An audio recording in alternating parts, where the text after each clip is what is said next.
Okay guys, we got a problem. I don't know if you can see that or not. That diaphragm is fried. Not gonna work. So I'm gonna get out to Mike's and see if I can find some parts for this bad boy. I'll catch you guys a little bit later. Alright gang, we're gonna roll in here to Gillum's and see if we can get the parts we need. He's got a pretty big operation going here. He's got he's a Cub Cadet dealer. He also deals with Skag and sells some Kohler motors. He's got a Kohler motor down here that I'm really wanting to buy. It's 25 horse. Be awesome on my SS14 if I could ever manage to swing it. He wants a reasonable price for it. He's wanting $1,600 for it, which I think is awesome. He also deals in steel. Got back from Mike's place out there, and he had our part. So they didn't have a rebuild kit for this. They have a rebuild kit for this part of it. You know, back in here, I just put the plate back on to keep tension off that diaphragm. They have the kit, this kit, but this is sold in one solid piece. There's no kit for the spring little diaphragm there. But you know, he had this. Pretty good deal. Well, at least we weren't without parts. I've run into situations where people just don't have the parts you need. So we're going to get this replaced, and maybe we'll be done with it. I could have gone ahead and bought the other pieces for this, but since they are not broken, we're not just going to be changing parts just because. And this diaphragm is in really good shape. Doesn't look like a problem there, so we'll just put it back together here.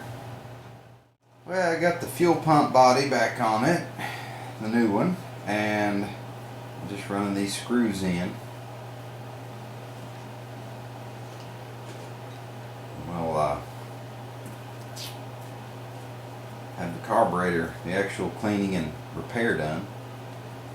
I love working on carburetors. I don't know why. They just fascinate me. You know, the way your idle circuit will work and the secondary circuit, cruise circuit, whatever you want to call it. The way that works. It's pretty cool. Carburetors are pretty interesting. Alright guys, we got everything together. We're going to go ahead and install it. Alright tubers, one more thing I want to do before I put the carburetor on this is get all this linkage clean. I'm just going to go over it with some solvent and then kind of finish it off with a little bit of carb cleaner. So we'll get that cleaned up and then throw the carb on it. Pretty much cleaned up now. I think that'll do it. I wanted to do that because carburetors, you know, with these governors and so on and so forth, when the linkages stick, it's not gonna run right. So we got her all cleaned up, and now we're gonna get the carb put on. First, we got the carb on. I'm just cleaning out the air filter housing here. It had a lot of just grease and dirt, normal, but might as well clean it up while we're in here. Tubers, we are just about ready to try to fire it up. There's a couple things I wanted to do. I went ahead and threw a battery charger on it. This thing's been sitting for 2 years, no charge in the battery, so we're going to put a little charge on it, and I'm going to check the oil here, stuff like that, while I'm giving the battery a few minutes to recoup.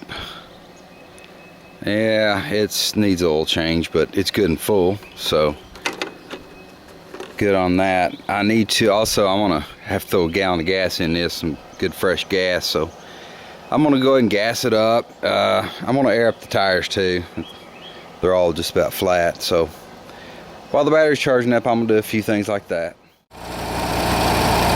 Well, tubers, it looks like mission accomplished. Everything is seems to be running out real well. I had a little trouble with at first getting it primed the fuel pump, but I took my auxiliary tank, or not my auxiliary tank, my test tank that I use on my engine test stands. I went ahead and ran the engine off of it, and that primed the pump and filled the bowl in the carburetor. And then I reconnected the original line on it, and it seems to be doing really good, running out real well. So anyway, I believe it's good to go. I appreciate you guys tuning in, and I'll see you on the next project.